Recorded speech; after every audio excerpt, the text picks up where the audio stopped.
All right. Hey, welcome to the Spark of Madness. I'm Matt. This is Ben and Aaron Hi. below me. I do the labels now, so we're not going to flub this anymore. Wow, no confusion. This week, we're joined by Chauncey Frend. Hey, Chauncey. Hey, how's it going? I'm going to need you to do trucker voice the whole show. I can't wait for this. Please don't. Yeah, I don't think I can do that. Hey, robot, you got a pretty face. I'm looking forward to the props for this episode. So last week I inadvertently included you, Chauncey, on a group thread when I was trying to communicate with Colin. He didn't want to include you, but it just happened. Yeah. Yeah, you're making fun of me and stuff, and you accidentally included me. Yeah. Joke's on you, Matt. He's on the show now. But this, and then I forget how it came up, but as it seems to be every time you come on the show or I interact with you, today's movie has just appeared in conversation. So, what can you introduce what we're doing this week, Chauncey? Yeah, Smokey and the Bandit II.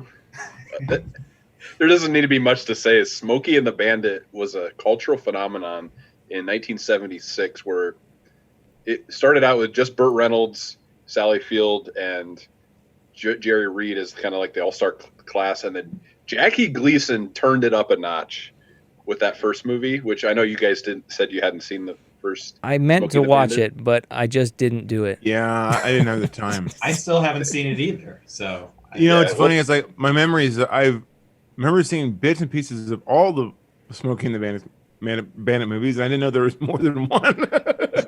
Yeah, there's a third. Kind of the only ones, really. The third one is I've never even seen the third one. Don't watch it. It's Burt Reynolds in it. No, it's nobody nobody I think worth it's just it. Jerry Reed. Yeah. Yeah. So save yourself some trouble.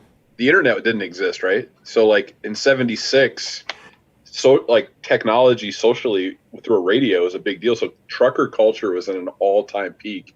Thus, redneck culture, and then NASCAR started taking on in the late '70s and early '80s. We see a little bit of that in this movie. Yeah, and the Atlanta Speedway. Yeah.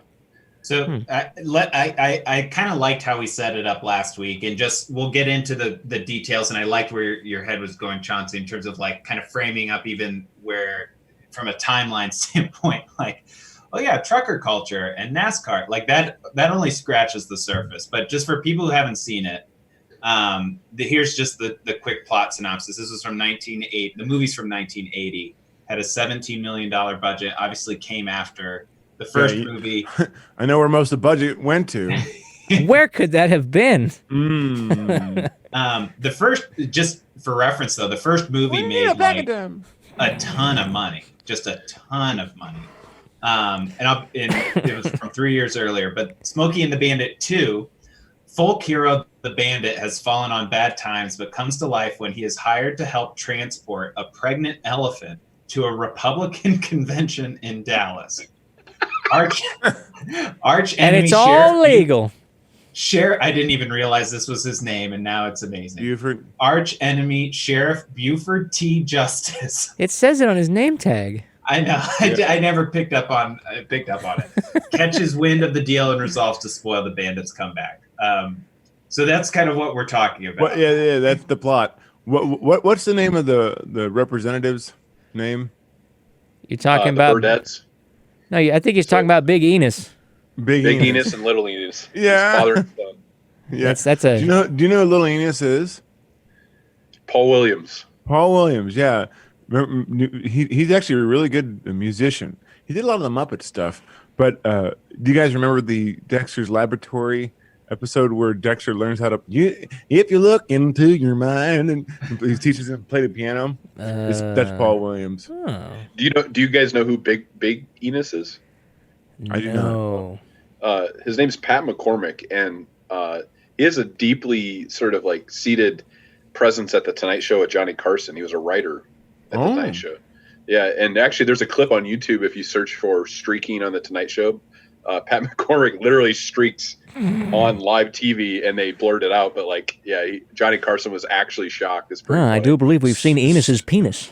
That was really good, Aaron. It's quick and a good impression. That was really good. Yeah, we are not worthy. We are not worthy. You know, even as a kid, I didn't realize they were running for governor of Texas. Like, I've seen this movie like a million times. It's one of those nostalgia movies, and I was just like, yeah, whatever. They're just the Enos brothers. But Do you know who plays the rival? That was that Santa Claus. Who? Santa Claus, the movie. What was the actor's name? I forget his name, but he's the rival. Because there was another guy I saw in this movie. I'm gonna look it up right now. I'm never gonna remember his name. Carry on. No, Don DeLuise in it too. Yeah, Matt, he was Matt, good. did you pick up on all the subtle penis jokes throughout this movie? No. There was a ton. No. David Huddleston, by the way. That's the actor's name. Huh. Yeah, I was gonna say like we can get to some of the more specific jokes, but like the movie starts with this like just immediate. It wasted no time. Like a plane flies over and just drops crap on people. Daddy, this bullshit's gotta stop. What did they drop on him on the retaliation? Nobody shit bombs the pets. What was it? I think it was like orange paint. What was that? Agent Orange? Were they gonna? It escalated. Yeah. I love the smell of napalm in the morning. That was uncalled for. The rival is Santa Claus in the movie. Well, what's the actor's name? I just said it, Phil. Well, I wasn't. David Huddleston. I just said, Phil. So David Huddleston. Sorry, I was like trying to look up another guy. He's the other guy that's supposed to try to be governor. Did you hear him mention the Statler Brothers? He's like, I got the Statler Brothers, didn't I? And they're actually the real Statler Brothers playing country music. So who are these two characters in the first one? These two rivals? Yeah. I assume they're minor characters then too. They're just like idiot billionaires or millionaires that bankroll the Bandit and Snowman's antics, pretty much. Is Don DeLuise in both of them too? No, he's only in this one. Okay, so I bet you this was the beginning of the wonderful partnership.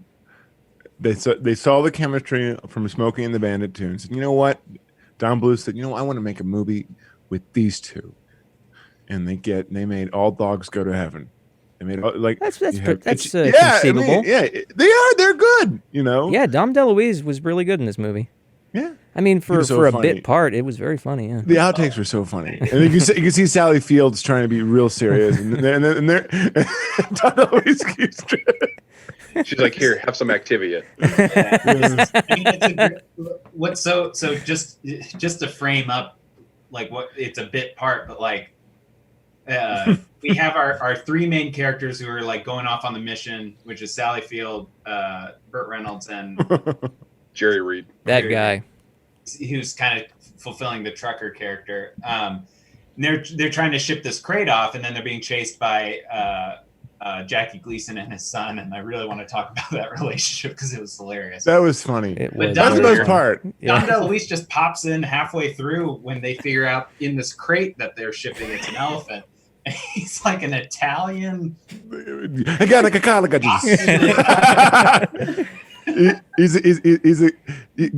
gynecologist. He says gynecologica or whatever you say. However you say it. He's a leading Italian gynecological something like that. Yeah. But like he says gynecologist in Italian. It's so and he says a bambino. This is so funny. He's so funny. Like carrying a sandwich and wine with him all the time. Yeah. Hey, whatever you want. He has swamp fever. Swamp fever. I don't know anything about swamp fever. I have no idea what that is. He's so funny. So, do you know who Jackie Gleason is, Matt? Yeah. Honeymooners, right? Yeah. So the whole time I'm watching this, one of these days, Bandit, bow to the moon. That's the whole time I was thinking. What was that? Or I was thinking about the Flintstones. Yeah. Like Same you can tell that's Fred Flintstone right there. Yep. Well, so as somebody, and I'd be curious, Chauncey, what are the big difference? You mentioned the tone, but before that, like for me, like the movie starts with all right, and not knowing the characters, not knowing anything. We start with the like flyby manure drop and like blood Agent Orange drop. Then you see the bandit who's really drunk and he's trying to land this deal. And then our first introduction to Jackie Gleason is a stupid gauge that beeps. The Hema gauge. But to this movie's credit, they kept it in as a running gag. Oh. He learned about it from two Tibetan monks who live in Newark now. And I read it in Screw magazine. I sent out for 1995. 1995. Y'all gonna be late for the wedding, Daddy. Do you think there's some lines he made up? Do you think there's some just ad libs that Jackie Gleason made up? Because some of those lines are like my favorite. So one of my favorite. After you give yours, I'll give mine. I actually recorded it. I think. Okay. He goes, "Give me your handkerchief. Give me your handkerchief." And he gets the handkerchief at the end and wipes it. What is it? He goes, "Little fly shit." That was so funny. Okay, what? That made me laugh. It's like he was so worried about it on the thing, you know. The one that got me is where his son says, "I'm never moving away, Daddy. I'm going to live with you forever." And he goes, "Don't you ever threaten me like that again, boy." Yeah, that was good.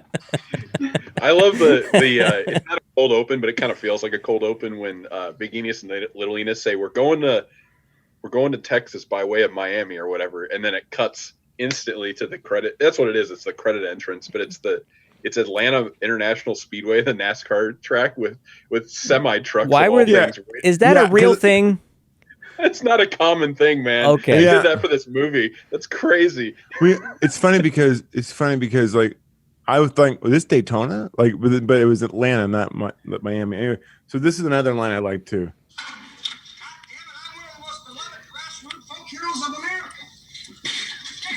You weirdo. Little kids love me, parents love me, everybody loves me. Now you come on out here and love me, or I'm gonna kick your old skinny ass. I love that. Get out of here, you weirdo. My brother and I, when we used to watch this movie, we'd crack up laughing at the shots of the fans because they're real people. They weren't they weren't extras. They were like the real NASCAR fans in 1980. I recorded a GIF on my phone and see if I can get it to play. Oh my! This guy is like, yeah. He's having a grand old time, you could say. Let's see. Oh man, we are. Whoa! You shouldn't have laughed, Matt. You rested the camera. Look at the guy scratching his belly right there in the middle.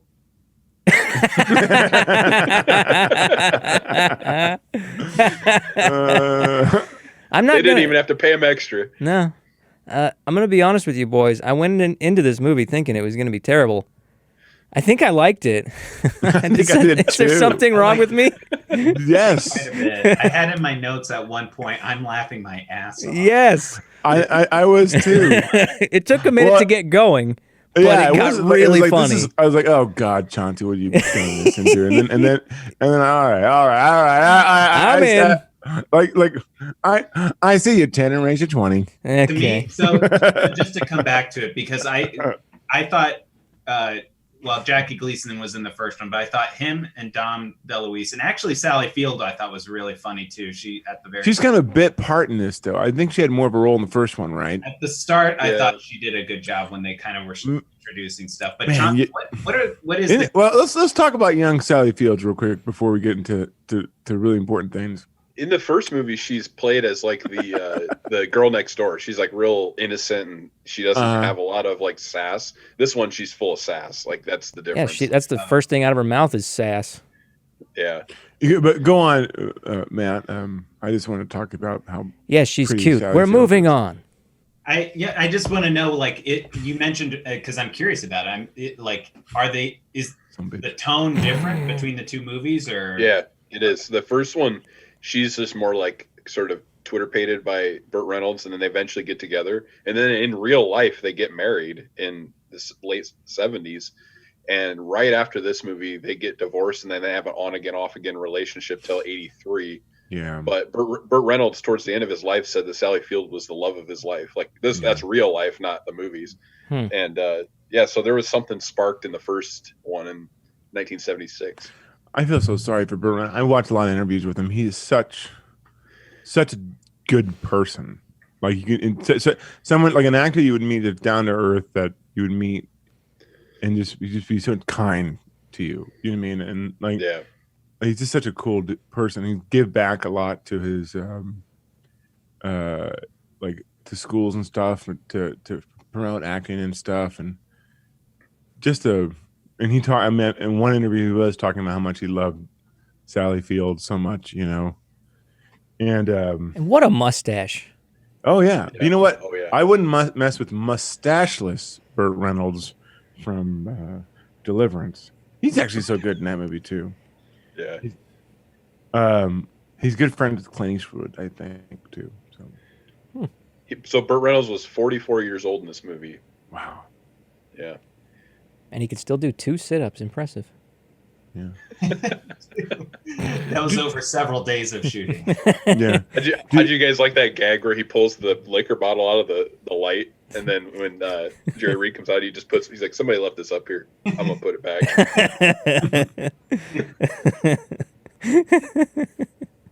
I really liked because for some reason I thought the fitness montage was like, why are they doing this at all? It really did feel like it shouldn't be there. I liked him like at the gym, like with these old like all these ladies, and he's just there while Sally Field and Snowman McDonald's or something. Oh, is it Burger King? That gym was straight out of the 70s. It was carpeted brown, and every machine had pads that were brown to match the carpet. It looked like grandma's house. And did those little like, you know, they don't do anything. What were the point of those? Like, what do they do? Like, you're jiggling your fat. It doesn't do a dang thing. The best part was they capped it off with him outrunning race horses. Yeah. So the training worked, I guess. At the end of the training thing, at the end of when he's got his money and he's going to go on the training thing and Sally Field's on her way to him, that part where he goes, "You just watch my smoke," and they flips over the bed. My brother and I both like hooked into that when we were kids, and we both separately say that to like our wives nowadays just to be stupid. And like we came together, we were talking about doing this Spark of Madness podcast last weekend. And he's like, I tell that to Morgan all the time. I'm like, I say that to Rachel all the time. Yeah, you just watch my smoke. And then they just roll their eyes at us. So, Chauncey, Aaron mentioned at the start, before we started recording, that this was a movie that influenced who Chauncey Frend is. Do you have anything else that you've kind of adapted from this? So, like, I used to get how like you get babysat by your grandparents, and on my dad's side, my grandparents had recorded this off of TV, and it started right as the second bombers flew over with the Agent Orange. Mm-hmm. So like I never saw everything before that, but I saw from then on throughout like a million times, because every time we got babysat, this is what we watched. Plus my grandpa on that side, he had that kind of like weird humor where he'd be like, he'll say all these like country sayings and he'll talk like Jackie Gleason, but that's just the way he was. So I kind of went in kind, and I like related. And then my dad had the mustache, like he had the Burt Reynolds mustache. So, I don't know. I just really hooked into this movie as a kid. And my dad had the Burt Reynolds mustache too, back in the day when it was cool. Oh, of course, my dad did too. Does the first movie have as much of a kind of trucker like DNA to it? Because this one really especially when it gets to the big showdown, like which is the budget. It got amplified in this one, but the first one, there's a big showdown with truckers in it as well. It's not as grand as this one. Grand. Yeah. So it's funny you talk about movies that you watched that influence you over and over again. So not my grandparents, but my own family. My mom, we would like when the VCR was invented, it was the greatest thing for us because we record so much movies on TV, Yeah. And so I watched a ton of movies over and over again on long trips and stuff, and like this. The amount of movies that I watched did influence me. Like a lot of it was like the Marx Brothers. We watched tons of Marx Brothers. We watched Ghost, but the edited version of the mom version of my mom. I ever tell you about that? Yeah, where she cuts out the killing. Yeah, when I watched Ghost, he was a ghost the whole time. It starts when he's a ghost. I mean, that's where it starts. Yeah, absolutely. My mom taught me the wonders of editing. So there is something. Harry and Henderson's was one of them. You know, that was a staple that we recorded. So like you had all these movies on one 9-hour VHS tape, and like they could be like nothing to do with each other. Like, oh, all right, now I know what's next. So every time I watched a movie back in the day, even like when it was on TV, I'm expecting like, oh, Brer Rabbit's on next, you know, but it wasn't. Schedule. Or the Pizza Hut commercial at the beginning of the VHS. Oh yeah. Which we got down to a science where we didn't have to record that, but in hindsight, it's like I wish we were just saved that because I wanted to watch like. Yeah. Now that's part of the nostalgia, you know. Yeah. Like Jim Henson's A Christmas Toy we recorded back in the day. Anyways, I'm going off on other movies, but it's funny that. Did you guys catch when Buford T. Justice finally shows up with the bandit and he's standing by his car and he's got his gun out, that he says he was trained as an expert marksman in Swollen Groin, Texas? Sorry, my phone is going off. Hang on, I gotta take this. Hello? What's that you say? Great free movies on Tubi? You mean like Velocipaster and Thanksgiving? Signing up doesn't cost anything? Sign me up. All right, I'll tell the boys. Thanks. Guys, have you heard of Tubi? No. No, it's Tubi. Apparently, it's a free video service. For free. For free? What would it cost? Cost? Cost who? The people who buy the toy. Well, nothing. We're going to give them away free. Oh, that's fantastic. How do you turn your face so red so fast? For free? All right. Oh, man. You're not the only one with props, Chauncey. Matt, find that little clip in there. Put it in there. For free? With a big Tubi logo. Oh, my brother, gay lord. For free. Where were we? So I don't know the plot of the first Get a Tubi account. Smoking the Bandit, but he didn't have to do anything with the bandit. He just goes after the trucker and it's gone. Well, that's the stash. Like the bandit doesn't matter. You know? Yeah. What was the bandit even doing? The trucker's the only one who's carrying the goods. Why was? No, here's the deal. So the first one makes it clear that like they're going to do something illegal. So they're going to bootleg liquor, which is actually Coors beer, across state lines, which is illegal apparently in the 70s. But they're going to put the beer all in the truck, and the bandit is blocker. Okay, so the bandit gets a fast car so that he pulls the bears out of the woods or the police out of the speed traps, and they chase after him, and the trucker just flies by going 110 miles an hour. That's the whole point. And they make it explicit in this movie that what they're doing is perfectly legal. So... Yeah, I don't know why they did that. What's really funny is when Big Enos and Little Enos come up to him and they try to make him offer, and he's not paying attention. He's like, the woman's like kissing him. He's like, "You want to breed or you want to hear about the deal?" To the point. Yeah, I didn't think much of the movie at that point, but let me tell you when it got me is when that raising drawbridge starts raising up when Jackie Gleason tries to jump it and it lands square on the edge as it's just too far. Conk. What do you think about the guys flipping the coin? I had to pause the movie. What do you think of the bridge operators, Aaron? I had to pause the movie. I was laughing so hard. I thought the son was perfect. Yeah, he did a great job too. Like that straight dumb. Dumb as a post. I laughed really hard when he was trying to zip up his fly. that was one of my. Don't you ever embarrass me like that again, boy? He's like, just Jackie Gleason, the stained face, like that's good acting, you know. Yeah. It's comedic, but like you know what's going through his mind, and good editing, you know, like good comedic timing with editing. It's like you just see like how it's like get out and push. Yeah, but the fact that he tried to help him in the beginning of helping his fly, you know, zip up his fly is funny too. Why haven't you loaded your gun? When I load it with bullets, it gets too heavy. What did he say? Are you really from my loins or whatever? There's no way you come from my loins. No way you can come from my loins. So I'm gonna go kick your mother. When in the first movie, he goes, when I get home, I'm gonna punch your mother in the mouth. So I think this is one of the lines I love too.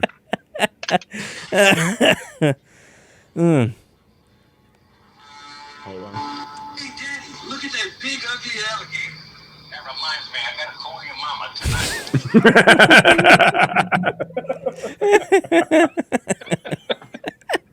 That was funny. I rewind that.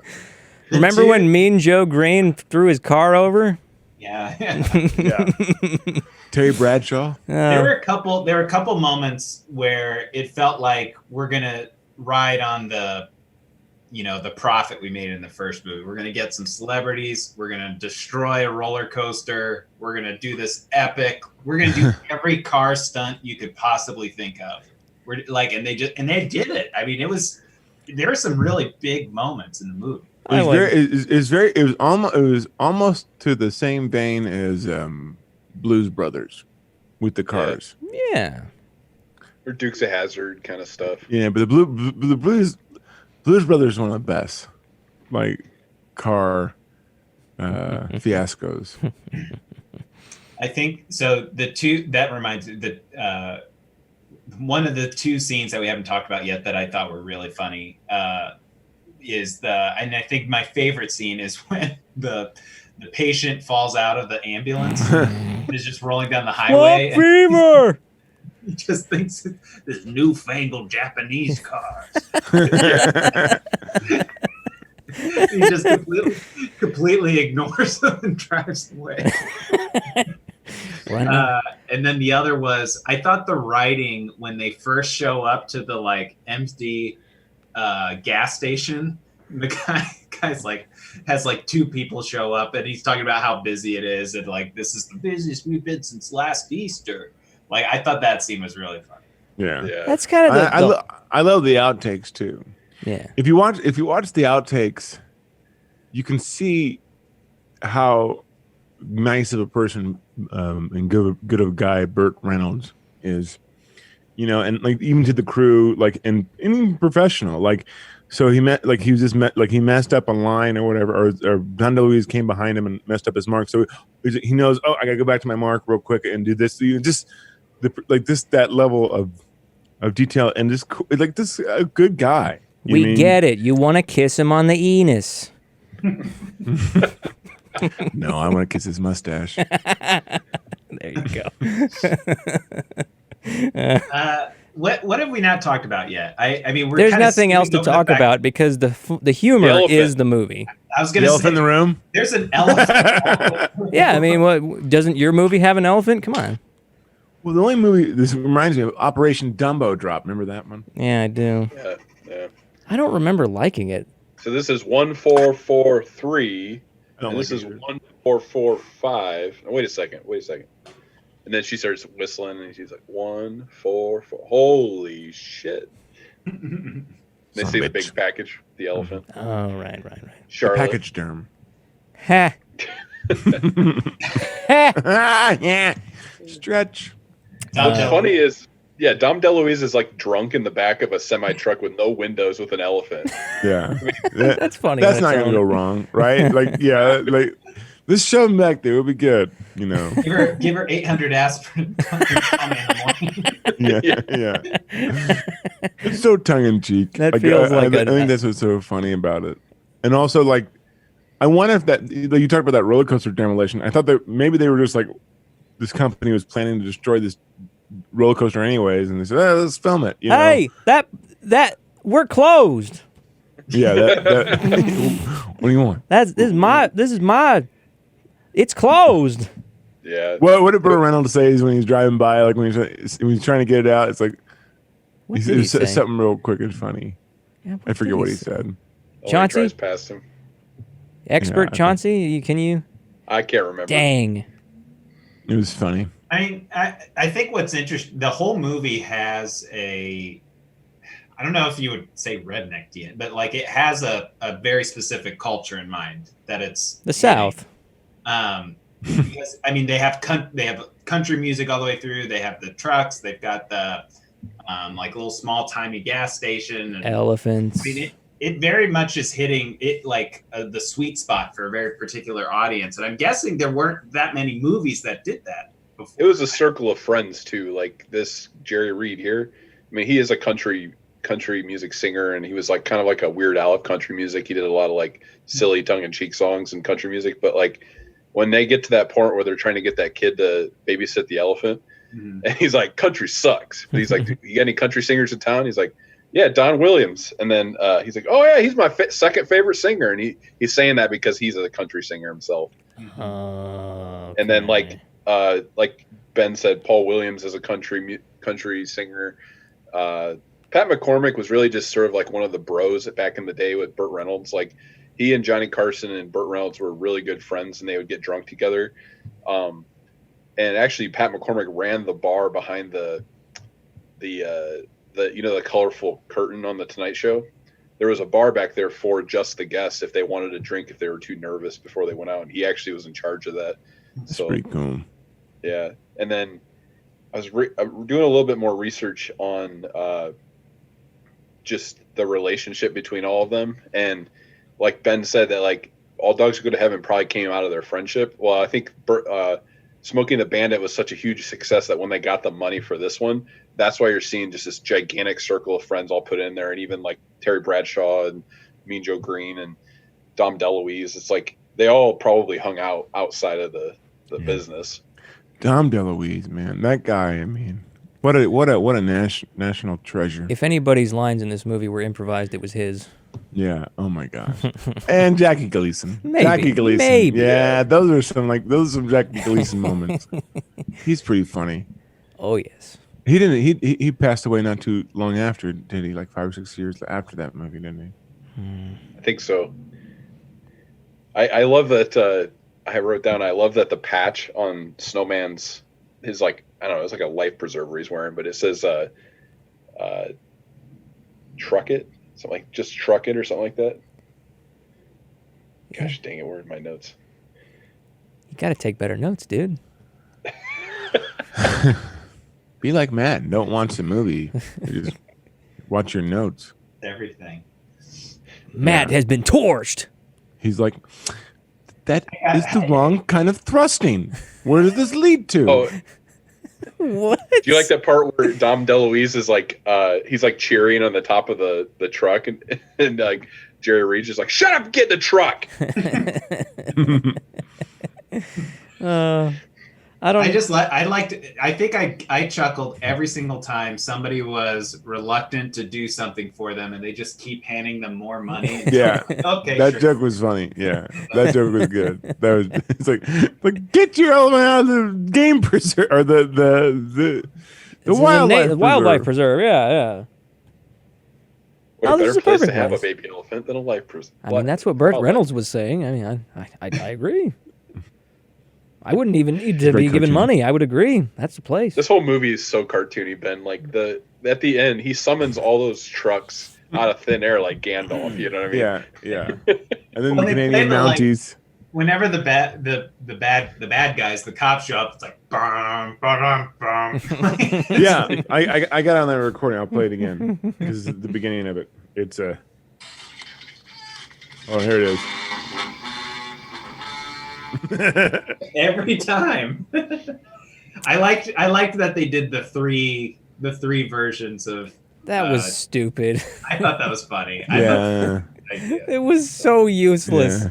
Jackie Gleason's like, can I get in some makeup, please? I want to play more than one character. And they're like, okay.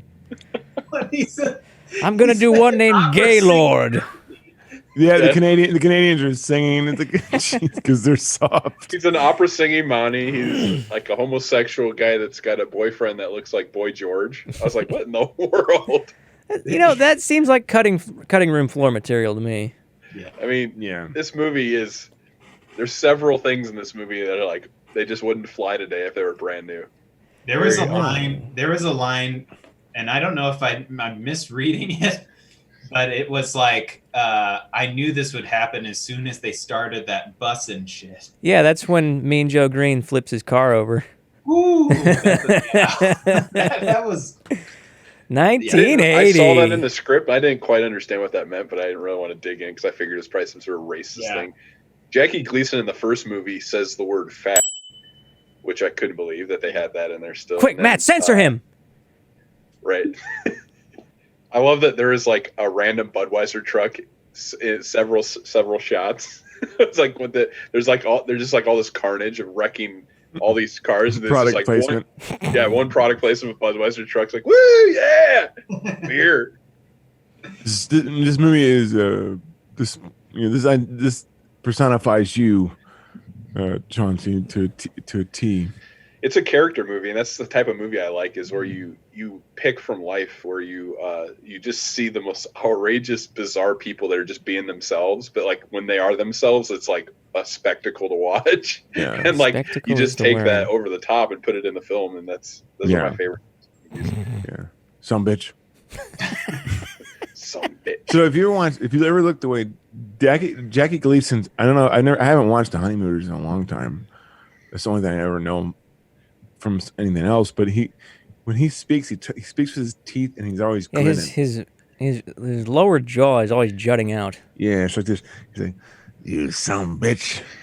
Like you don't even see give me any a top handkerchief. teeth. Give me a handkerchief. If you can get rid of your Yeah. top teeth, huh? It's very yeah. That's it.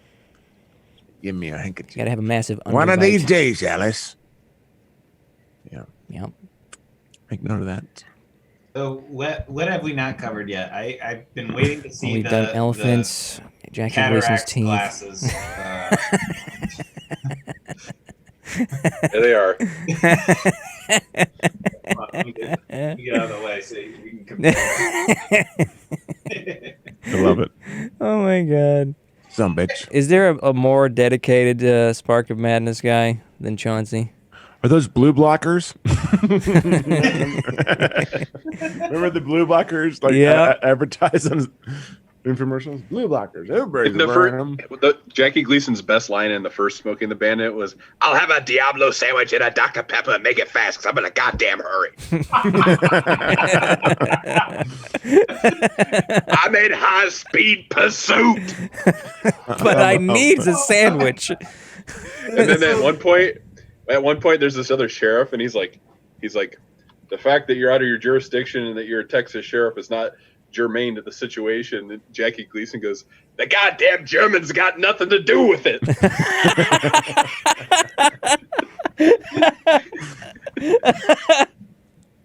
Oh, that's good. He steals the first movie. You guys got to watch the first one. I think I will. Burt Well, Reynolds his son, put into the first one compared but to his son's so good in it. Like the son is so like without his like the stupid son. It was I love really that good for him part to play with, off of. when she's leaving the wedding, she's like, "Junior, do you love me?" And he's like, "Well, yeah." She's like, "Well, when I get back, we'll have enough money to buy that milking machine you want." And he's like, "Oh, cool. Maybe we'll have enough money too to buy a new cow." Yeah. I just like that. They get a phone call in the middle of the wedding, and he the groom is Yeah, he's You gotta take it. It's long You gotta distance. take it. He's oblivious. And Jackie Gleason's like, "What's going on here?" And also, I haven't seen the first one. So she was gonna marry Junior in the first one. Yep. Was Because he she's just trying as- to do right. She's trying to like marry a good guy, like Was- instead of the outlaw. Was is Junior still as stupid, or like less of a Exactly. character? Is it exactly the same? Exactly the same. Okay, so there's still tongue in cheek in the first one. He's like, "Put the evidence in the car," and it's like a car door. And he gets in the passenger seat and puts the car door over his face. He's like, "Put the evidence in the back of the car." Yeah, it's good. Junior and Buford T. Justice are one like they're one duo that you just will never see in another movie. Like they kind of remind me of like Mr. Kidd and Mr. Went from James Bond, but they're like way more comedic. all right. Let's rate the movie. Do we have to? Best we can. I mean, we don't have to give it a number if you don't want. It can sounds get- like we all enjoyed it, and obviously this was a big Right. movie. growing up. But you guys want to? I enjoy it when I have this. I'll have to watch it. We need some more. When this quarantine's over, Chauncey, we're gonna have a big get together, and we're just gonna watch a bunch of stupid movies. Stupid movies.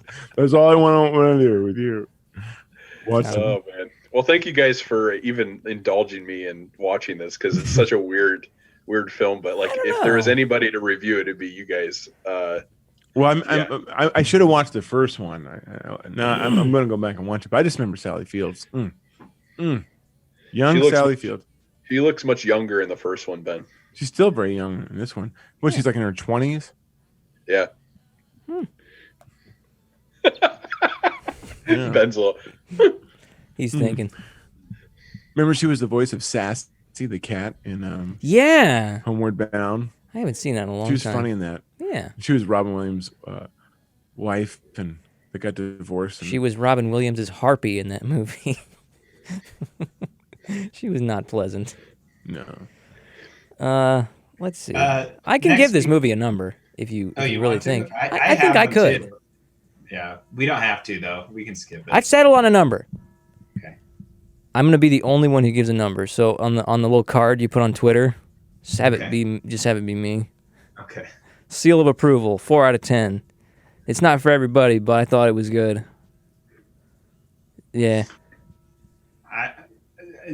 Just for the sake of conversation, I ended up giving it a 5. So, Really? Yeah. Wow. I think it's worth it for sure. Matt Now, rated higher than me. If I had seen the first movie first, maybe I would have a different opinion. But I watched this first, so. Is that an admission that you're not objective in your decisions? You know We what? better pack it up. I've been called so much worse this week. Matt, is there anybody wrong about their opinion? What was that? That's the best comment. Matt, have you seen a movie called right? Kroll? I'll throw it up on the screen. Yeah. Do the whole I'm diatribe. glad he watches our stuff. Yes, wait, do Yeah, yell at us more. please No such thing as bad press. rate us. Berate us and and comment and subscribe. We love it. I'm gonna give this movie a Big 10-4. It gets the nostalgia pass for me, man. A 14? 10 and a hyphen and a 4. 10-4.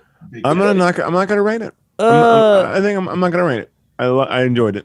I loved it. Put son bitch for me. Put enjoyed it out of 10. So bitch. Give it a good out of 10. Some B. Some bitch out of 10. Yeah.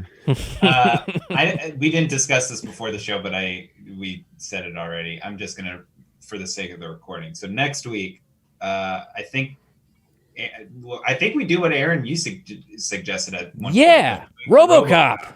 Yeah.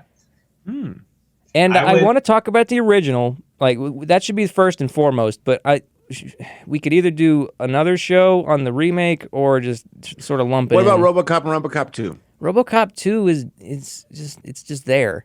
It's not really worth talking about. RoboCop 2. Yeah, well, the first one is the one to talk about. You're going to do a conversation about RoboCop, but you wanted to include the new one to a degree. I want to talk about the remake a little bit. Yeah, watching it. Right on. The last thing I want to say about Smokey and the Bandit 2 is if you are going to go on a road trip that's going to go anywhere remotely through Florida, Georgia, Arkansas, Louisiana, go to Texas. Just watch Smokey and the Bandit 1 or 2 or both, and then go on the trip, and you're going to just see that place come to life because you're going to see all the same stuff. It's hilarious. Mm-hmm. Funny. People watch at a gas station in Louisiana, and I do believe that he was just zipping up his son's fly. That was so funny. This is the stain in the face.